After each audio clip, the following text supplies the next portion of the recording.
Bonjour à tous. Alors, je voudrais répondre à la question de Nicole par rapport à la peine et le chagrin.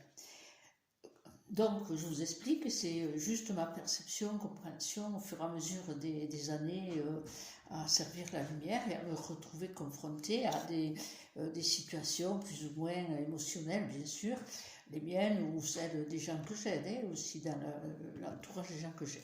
Alors, par rapport à ces états de deuil, il y a cette nuance que je fais entre la peine et le chagrin. Alors, la peine, elle m'a paru, aussi bizarre que ça paraisse, comme un état me permettant une forme de consolation. Alors, je m'explique.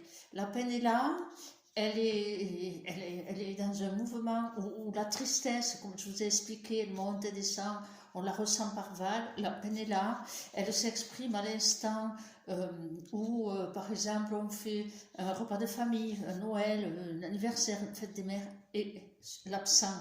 Bien sûr, il y a une absence, et alors la peine arrive, bien sûr, avec son chariot de tristesse, euh, le manque. On peut passer tous les états, ils sont réels. Et c'est une souffrance, bien sûr que c'est une souffrance, c'est une souffrance, disons, une émission, euh, comment expliquer ça avec des mots?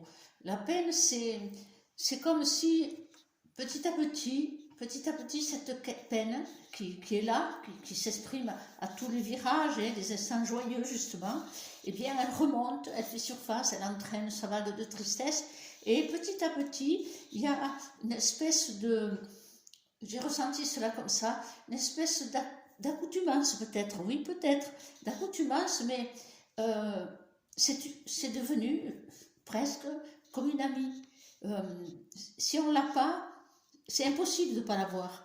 Mais c'est terrible comment dire, c'est terrible par moments de ne pas l'avoir aussi. Moment où on rit, et tout d'un coup, 30 secondes après, on repasse à l'absent, et là, la peine, elle remonte, parce que, quelque part, c'est terrible de s'être surpris à se lâcher prise. Et la peine, qui a son degré de souffrance, bien sûr, de réponse à la souffrance, et il m'a paru, euh, au bout d'un moment, que cette peine devenait comme un état qui m'a mené dans un état de consolation, très intime, hein, je veux dire très intime, et ça me paraissait en image comme une plante avec une belle fleur que j'arrose de temps en temps par le souvenir, par la pensée, par l'instant où cela s'exprime. Donc la peine m'a paru, comment dire, consolatrice quelque part. Si j'en avais pas, c'est pire. Soit ça veut dire que je serais en catatonie, en sidération, et que je fais semblant aussi, que je survis et que je fais semblant. C'est pas faux, quelque part. Mais la peine, il y a comme une vibration et quelque chose qui se met en route, qui baisse. Je ne sais pas comment l'expliquer avec des mots, mais la peine, j'ai trouvé normal d'en avoir, avec son cortège de tristesse, mais quelque part, petit à petit, je ne dis pas de suite, hein, petit à petit, ça devient comme une amie de consolation. Parce qu'on ne peut pas partager ça avec ceux qui sont dans le vivant, très joyeux, ils avancent. D'ailleurs, ils le disent, oui, allez, le temps il efface les choses. C'est pas vrai, le temps il efface pas les choses. Surtout pas quand on a perdu un enfant. Non, mais on le cultive en dedans, mais on le cultive aussi dans cette plante qui s'appelle la peine. Euh, si on prend, comment dire, si on prend la définition du mot peine, c'est pas rigolo, quoi. C'est soit une sanction, hein, donc comme si c'était puni qu'un juge avait fait une sentence, soit un travail, être à la peine. Tout ça, ça résonnait pas. Et donc, comme ça résonnait pas, je me suis laissée aller à ces états de peine, hein, parce qu'on a tous traversé des peines, et qu'elles soient des petites peines ou des peines terribles, eh bien. Eh bien, petit à petit, cet état de peine, en s'y laissant aller, sans se culpabiliser, si les autres vous disent, allez, tu sais, t'as l'air triste, ah oui, tu penses, ah, oui, mais c'est bien, c'est bien, chérissez ces moments, chérissez, ça vous fait chérir la relation à celui qui n'est plus. Et quelque part, c'est là où je vois fleurir une fleur, parce que cet instant qui a été si difficile, cet instant de réalité terrible qu'est la disparition, eh bien, il vaut mieux chérir que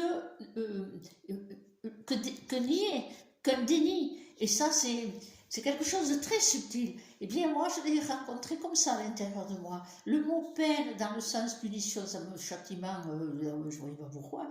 Et l'autre, bon, non, ça ne me résonnait pas. Mais ce qui me résonnait, c'est cet état dans la peine, de soulagement de pouvoir vivre ce moment de peine.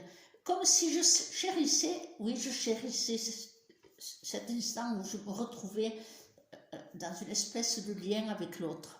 C'est pour ça que je vous dis, quand vous cultivez ça, que vous le voyez un petit peu comme un état de consolation, je ne sais pas trouver d'autres mots, et bien que ce soit par une plante, par un arbre que vous dédiez, ou par un objet qui, ça m'est arrivé, même par des petits signes, hein, les personnes qui avaient vécu un grand deuil, et elles ont reçu un petit signe, elles ont reçu, elles l'ont reconnu, et je me rappelle, il y a fort longtemps, hein, j'étais toute jeune, c'était, brutalement, elle avait perdu sa sœur. Ça me revient là, l'histoire, la perte d'une sœur et donc d'une fille, et un gros trauma. Hein.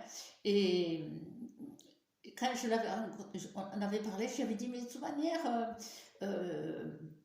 j'avais rencontré parce que sa mère était trop là-dedans. Trop dans le chagrin, justement. Et la fille qui restait, elle voulait vivre, c'est normal, mais en même temps, elle aimait sa sœur. C'est une dualité, ça. Alors, du coup, eh bien, elle a tout simplement, est-ce que j'ai du